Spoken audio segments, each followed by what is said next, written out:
Today's guest is an author, speaker, and coach who focuses on centering prayer as a means of inner transformation.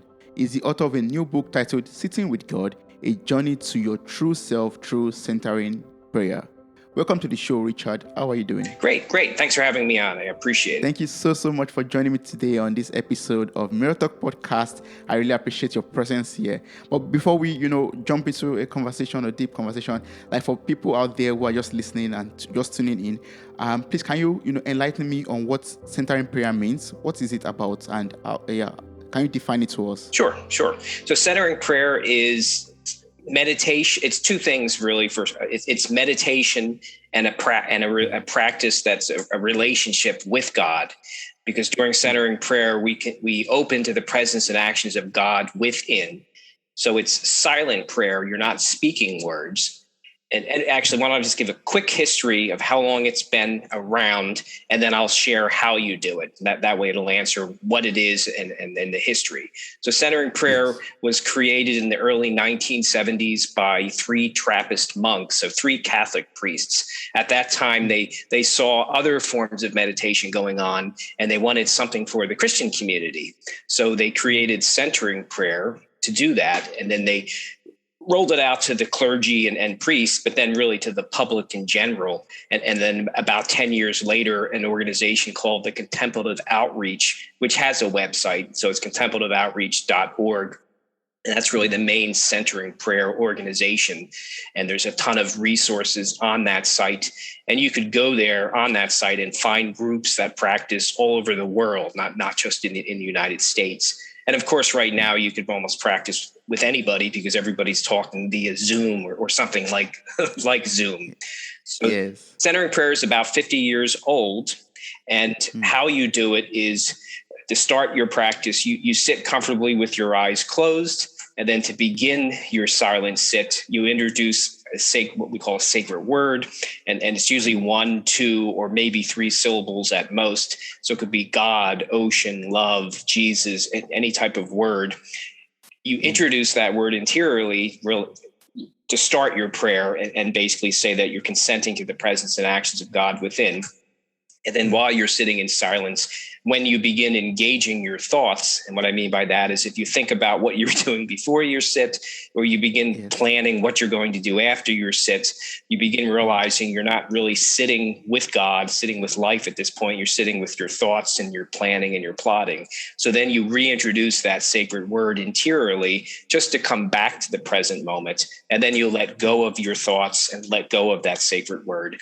And you just do that when needed. So you're not using it as a mantra over and over again. And there are mantra-based practices. This is not one of them. So you use the sacred word when needed, just to come back when you realize you're sitting with your thoughts and you're planning and you're plotting. And then the last thing I'll say about the sacred word is it doesn't have to be a word. Some people, I was an auditory, initially I used a word, but then, and it's good for people that are more auditory people, but I realized I'm more of a visual person. So I use an image. I kind of picture an image in my mind to come back as I'm more visual. You can use your breath. And some people are afraid they'll fall asleep. So they keep their eyes open and they stare at a spot 4 or 5 feet, perhaps on the floor, just to keep themselves in the present moment. So that was kind of a quick version of what it is and a little bit of history on centering prayer.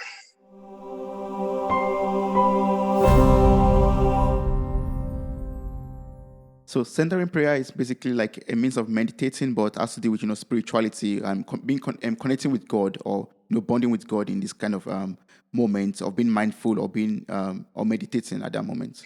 Right, because so it's meditation, but then really we believe, or I believe, we're opening to the presence and actions of God within. And I think of it as a reverse prayer. I'm getting myself out of the way and I'm letting God pray in me during this time. And that's whatever God knows I need, whether it's inner peace or calm or wisdom for tasks or nudges to get out of my comfort zone and do new things. And you kind of notice it after, like I've been practicing, I guess at this point for about 8 years, you notice the fruits of the practice, what God has perhaps prayed in you outside of your centering prayer. So during centering prayer, you're just sitting and letting go and opening to God. outside of centering prayers, that's when you really begin noticing, well, how is it changing? How is this practice changing me now that I'm showing up, on a daily basis? How is it changing me? And that's, each person will probably will notice different things about it, that God is praying in them during this time, and what God wants them to do, or how God wants them to feel, perhaps. Yes, I'm really excited to learn about your life journey. That's led you to dabble into silent prayer or centering prayer. You started this in 2013, like 8 years ago, right now. So is it possible for you to share this life journey with us? What led you into coming across silent prayer of centering prayer? Sure. I guess before I even knew about centering prayer, I guess I had always been attracted to silence. I just didn't know what to do in this silence. I had read books by a gentleman by the name of Carl McColman in 2010, 2011, and he talked about silence and how powerful it was. I don't remember him talking about a practice. So at that time, I would just sit in silence for 1, 2, 3 minutes. And it was actually pretty brutal and hard to do. But I figured I would persist. But then I stumbled across centering prayer. I was simply looking for a book to read in late 2013 on Amazon. And I stumbled across a book by Amos Smith called Healing the Divide, Recovering Christianity's Mystic Roots. And as I began reading his book, he talked about a silent prayer practice that he does called centering prayer. And then he had been doing it for about 15 years at that point.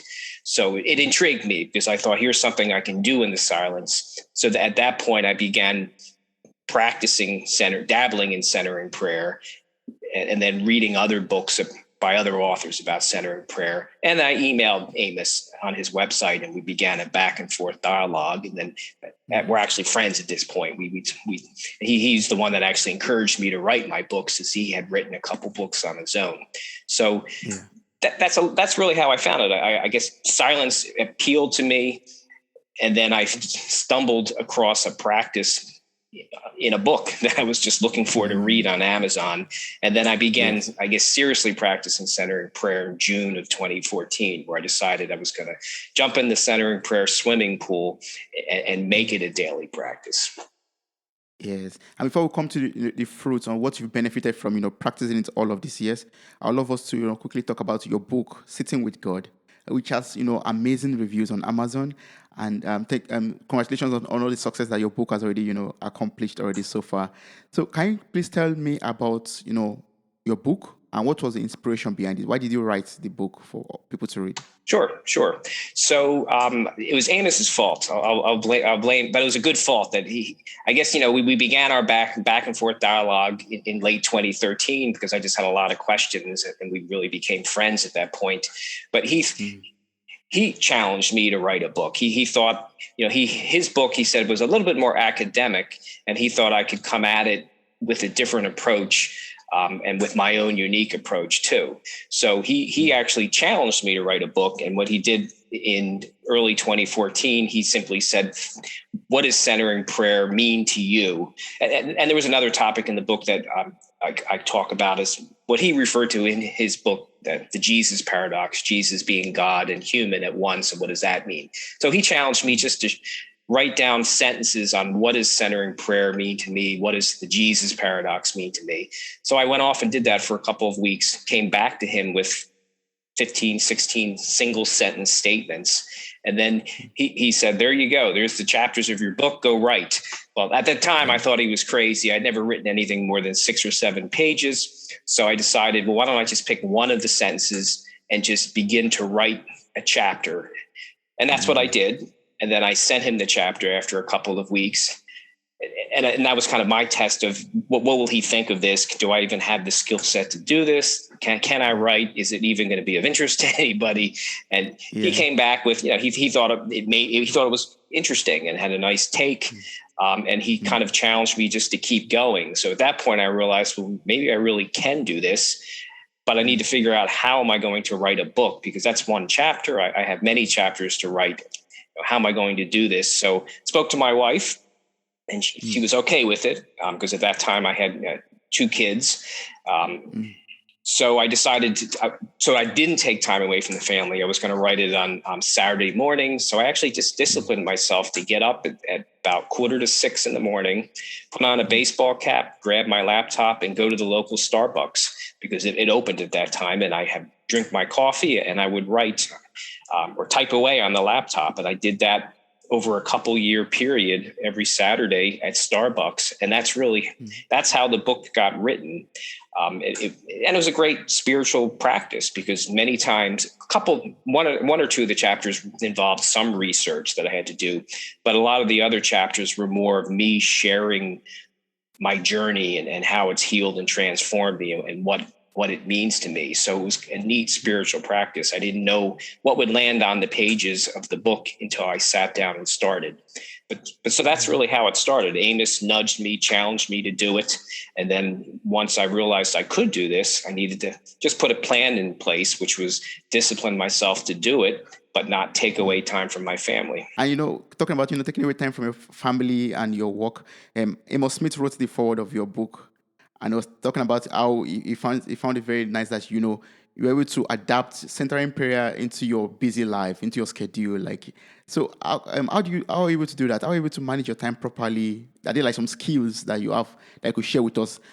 Or just off centering prayer, but organizing your life to fit in anything you want to do without saying, oh, I have no time for this. I have no time for my spirituality. I have no time for improving my finance or my personal life. How do you organize your busy life? Sure. Well, the one thing about centering prayer, because as I described it, you're using your sacred word to let go of thoughts and emotions during the prayer time.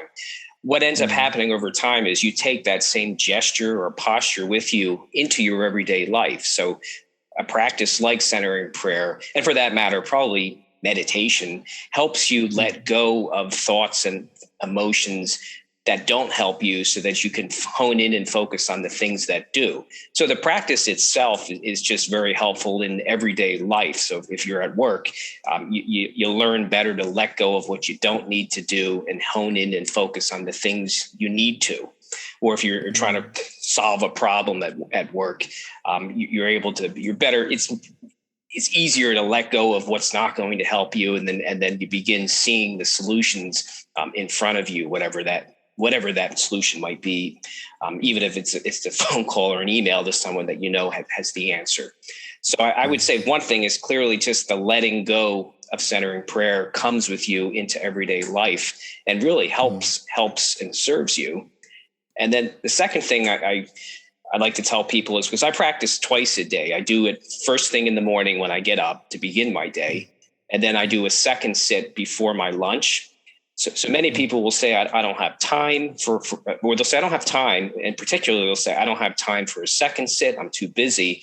And I'll just challenge them. It has a way of giving you back time and to do your sit, because I notice it at the end of the day. I look back and I realize I was productive and everything got done. And it's probably because I did the second sit. I needed to kind of refill the interior reservoir, so to speak, and continue that let go posture gesture throughout the second half of the day. So I challenge people, do your second sit. You stop what you're doing, no matter how busy you are, do your second sit and then go back to work. And then at the end of the day, look back and realize you got done what you needed to get done and you needed that second sit. Yes, that's very beautiful. Like, you're creating that time, to be silent, to have that centering prayer, and that creates more time for you to complete your task for the day. Actually, it does. It's a paradox, but it's true. It's so true. But you have to try it for yourself. You just have to trust the process and that it works if you try it, rather than if you don't take a second sit and you continue the second half of the day in panic mode and stress mode. You're not going to get done as many tasks because you didn't slow down and let go and calm yourself down. That's true. And your book, guides us or takes us on a journey to our true self through centering prayer. So I have this question: like, how can we, know who we truly are, and how does centering prayer help us on this journey of discovering and becoming our true selves? Sure. So I think of a true self as the person God wants me to be. is what I think of, and how centering prayer can help with that is because you're letting go of thoughts and emotions that you might tell yourself that aren't true, such as, I'm not smart enough. I can't handle this task. I don't have the wisdom for this task, or I'm too old and someone younger should be doing it, or I'm too young and someone with more experience should do it. We're always telling ourselves these things that are really not true. And centering prayer helps us let go of all of these and really connect with our true self, which is a person that actually is fully capable of doing something if it's something you truly want to do. And I don't think you're too old or young to do anything.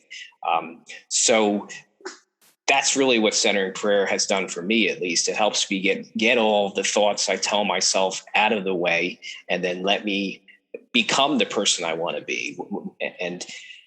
And what I guess for me, what I also like to do too is I'm a big believer in affirmations. So I'll write down single set statements of things I want to do in different parts of my life, whether it's mental, physical, spiritual, financial, family, personal. I'll bring them into my centering prayer sit and then let them go to God. And I'll let them brew with God, so to speak.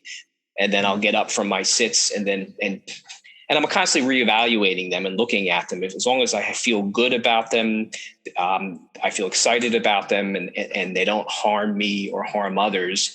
And even if they nudge me to get out of my comfort zone, it doesn't mean that I don't do it. That's a good thing. So as long as that's kind of my true self barometer, as long as they're all of that, I continue to move forward on them. Yes. Oh, that's beautiful. That means, centering prayer helps you to also affirm what you want for yourself, like, having this positive affirmation and working on your goals for life, like your personal goals and your family goals and relationship goals. Yes, that's beautiful. And it's so wonderful everything you've talked about up to now, and now really want to know what to do. Like, if I want to begin to practice centering prayer right now, how do I go about it? How do I start with it? Sure. So for someone brand new, what I suggest is first take baby steps. So the first thing I would say is they'll want to know when, and I'll highly recommend make it the first thing you do to begin your day, and start small. So if it's 1 minute or 5 minutes, so make it the first thing you do, and just do it for 1 to 5 minutes. And keep at it for at least a month or so. And then if you notice this is a practice that seems to resonate with you, bump up the time and work your way up to 10, 15, and 20 minutes. And then I'll challenge them to add a second sit and do the same thing. If it has to be 1, 2, 3, 4, 5 minutes, do that, and slowly work your second sit up to 20 minutes. So just take baby steps. But make it the first thing you do as you begin your day. And then once you've got the one sit down a day, add a second sit, take baby steps with that as well. And then just keep showing up. Don't judge the process. I mean, sometimes you don't want to do it. That's okay, because part of centering prayer is you let go of those feelings of I don't want to do it and show up anyhow. And that's okay. Yes. But how do I go about it? Do I, sit on the floor? Do I sit on my bed? Do I lay on the bed? What should be my sitting position or my laying position at that moment? And how can I, focus my mind to let go of the thoughts that, that's freely come into my, my mind, for example? How do I, let go of them with the sacred word, for example? But how do I, really effectively make use of the sacred word, for example, to let go of the thoughts, to clear my mind and to connect with God? Sure. Well, I guess what I'll tell people is if you have back issues or neck issues, it's okay to lie down. Some people can't sit kind of in an upright position because it doesn't, after a period of time, maybe they're not comfortable and it hurts them. So it's okay to lie down if you have to lie down on your back.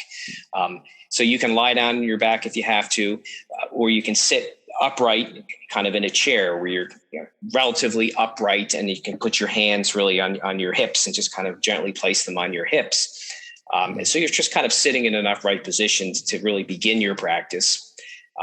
Regarding thoughts, I mean, that's really the purpose of the sacred method, whether you're using your breath or you're using a word or an interior image. When you engage your thoughts, when you begin noticing, there I go again with my thoughts and my planning and my plotting, you just reintroduce the sacred method to let go of your engaged thoughts. And then you let go of the method as well. And you just use that method whenever needed. And so if you have to do it over and over again, then you do it over and over again. Sometimes you don't need it and you naturally catch yourself and bring yourself back to the present. And then other times you notice that there's gaps and you're not using your word or your method, but you realize you didn't fall asleep. You're kind of in the spaces between your thoughts. Sometimes that happens as well. So it's use the sacred method when you need it, and when you notice, there I go again with my planning and plotting. Yes, and this will be like the basic guidelines of centering prayer, right? Like, or are there like some other guidelines I want us to pay attention to when starting out? Yes. I mean, so that's really the practice in a nutshell. It's really you just sit and you're using your sacred method to open to the presence and actions of God within, and you use it when needed. And you can put some bookends, I'll call them, with your practice to make it even more of a special time. So sometimes you might want to do something right before you practice. So for me, I read my affirmations and give them to God and let them go to God. And then I begin my sit. So my bookend is reading my affirmations. Then I do my centering prayer sit. And then my bookend on the other end is whatever book I'm reading. I'll simply read for 5 or 10 minutes from a book that I'm currently reading after my practice. And then I get up and begin my day, or I get up and resume my day if it's my second sit. So sometimes it's nice to have bookends to your practice, as I call them, and make the time kind of a neat, structured, special time for you.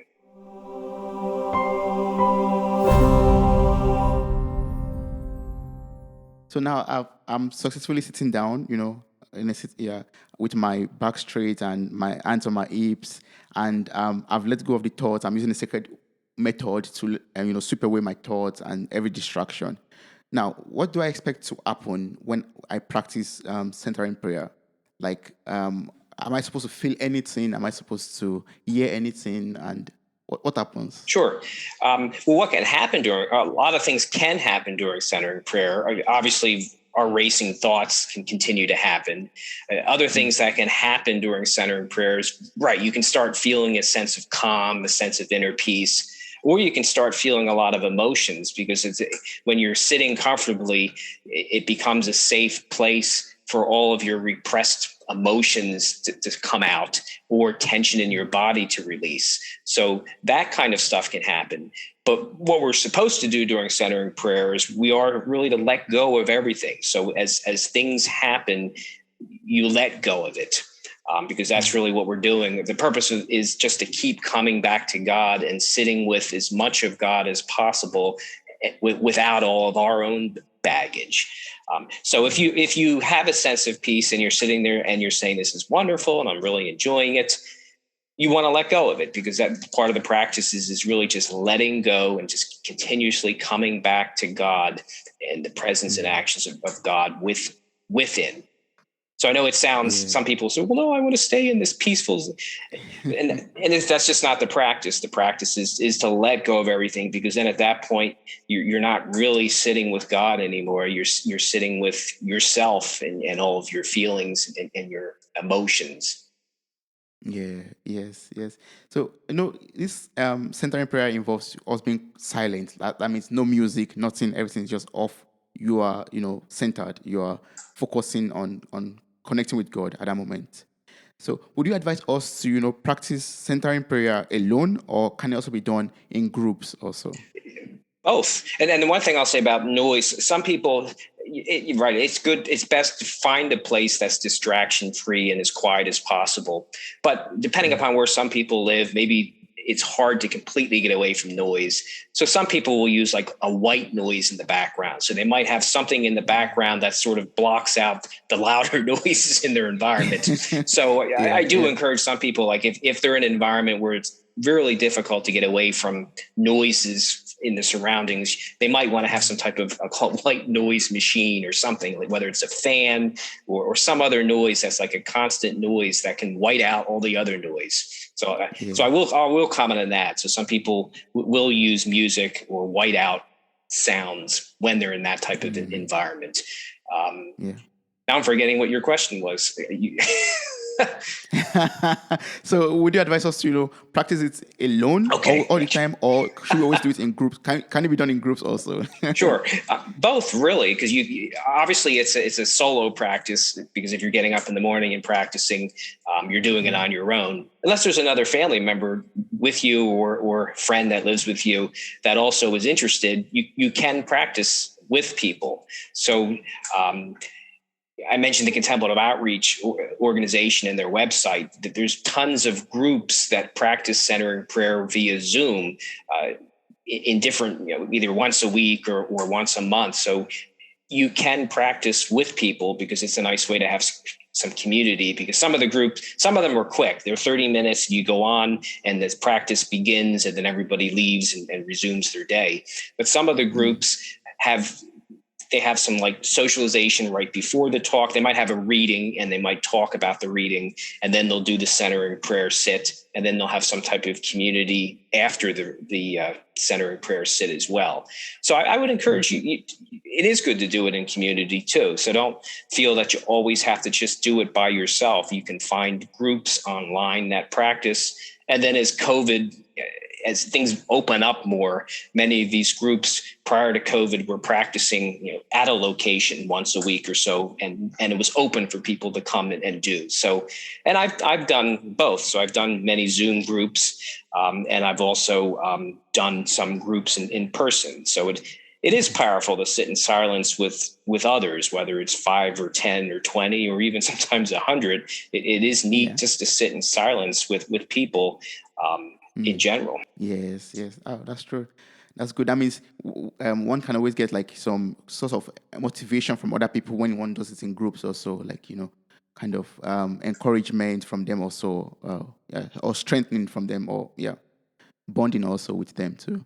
Yeah.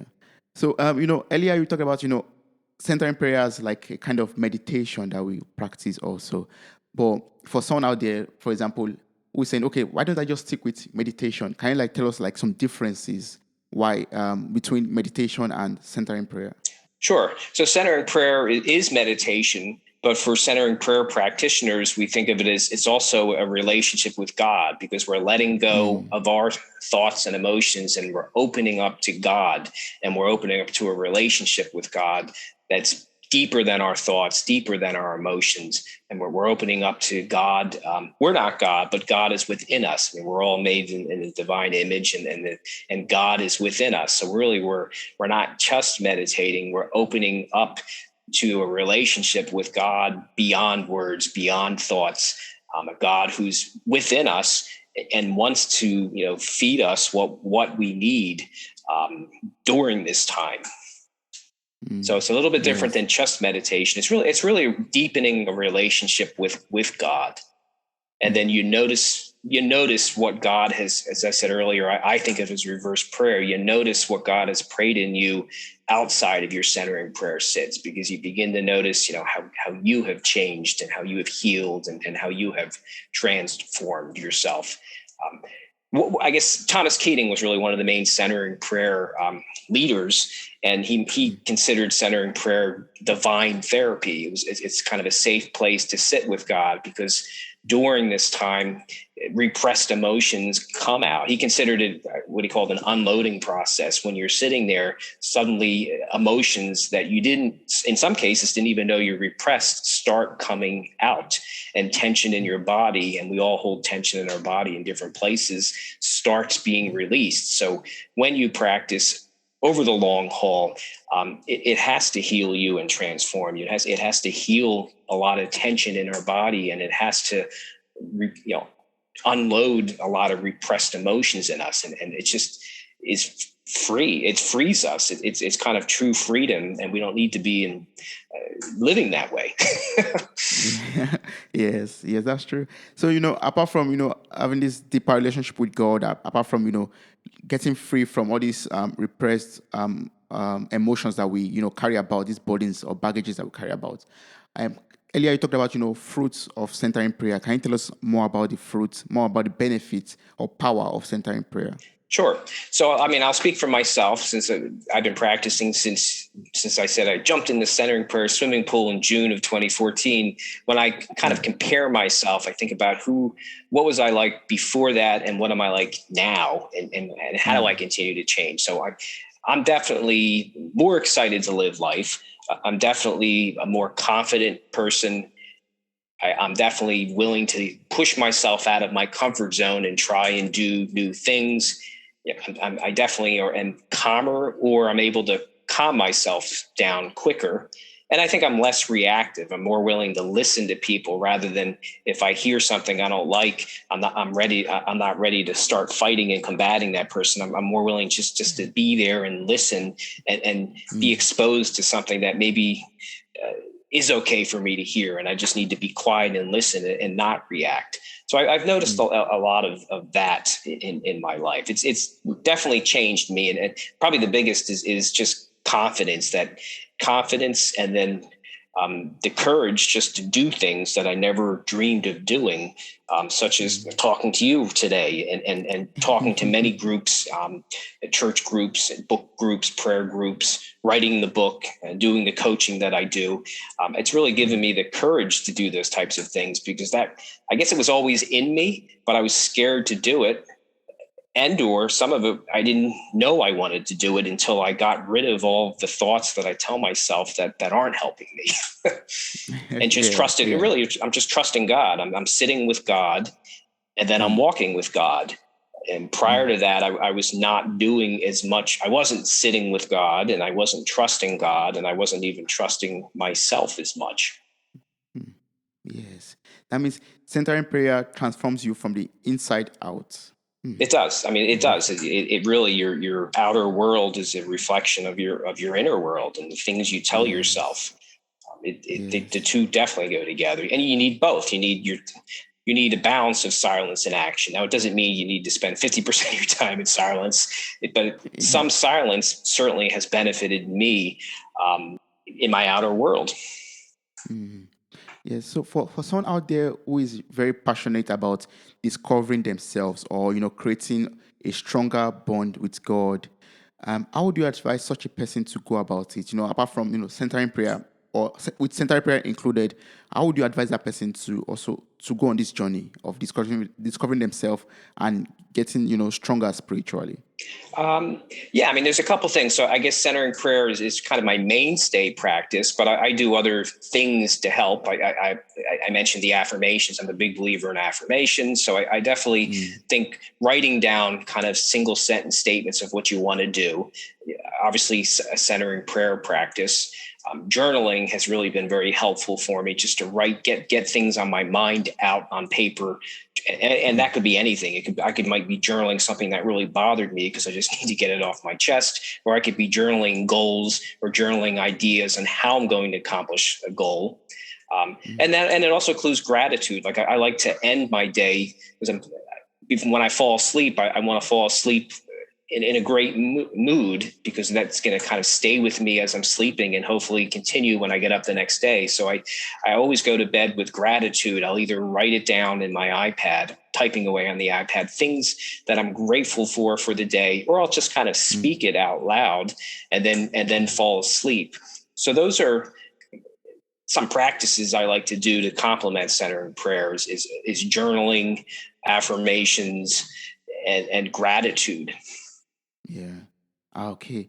That means it's better for us to always have a book by our bedside to write our thoughts down, or write, things that we want to accomplish in life then. Right. Yeah. I mean, I guess I'm using my iPad. I usually just kind of jot things down in my iPad.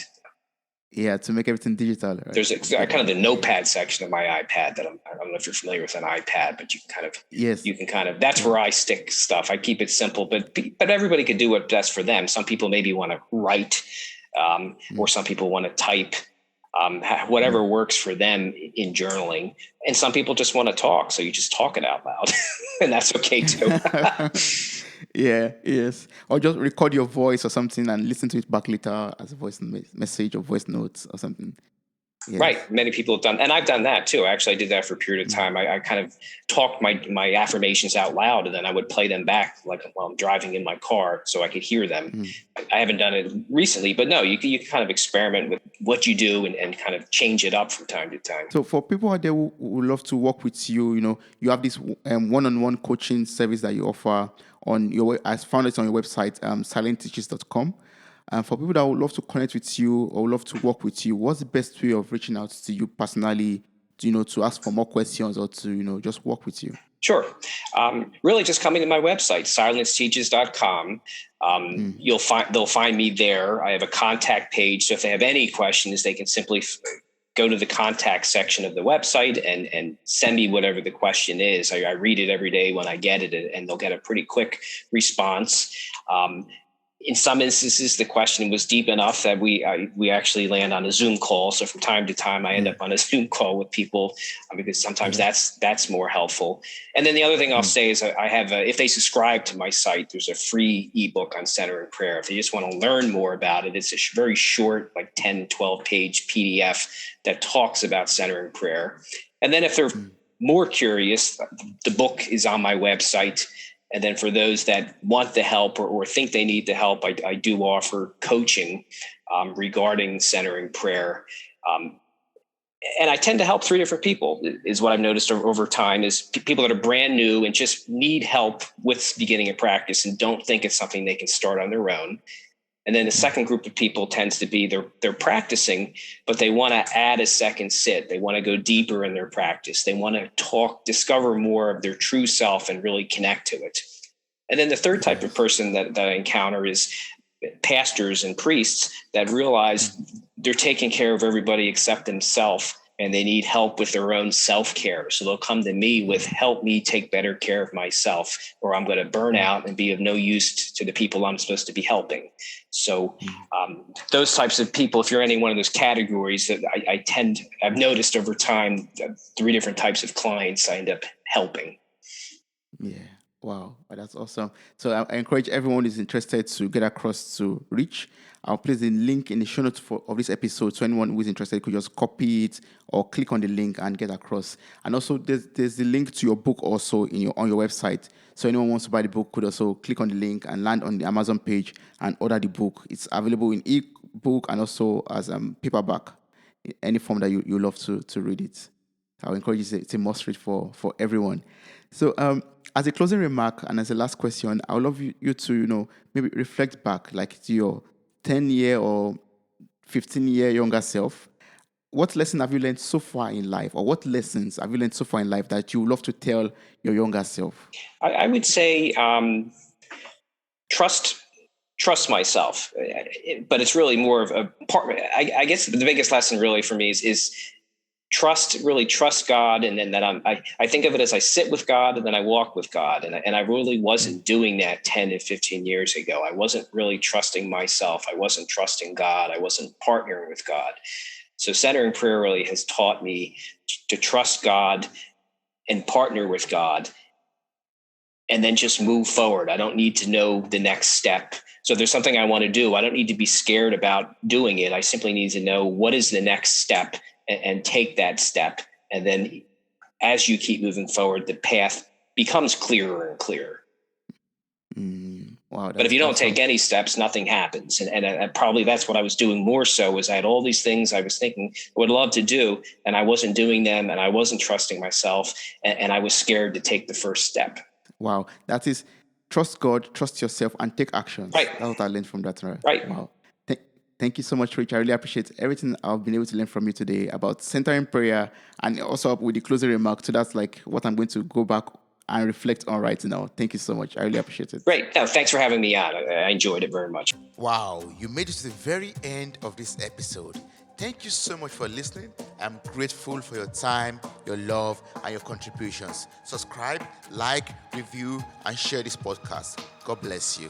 Bye.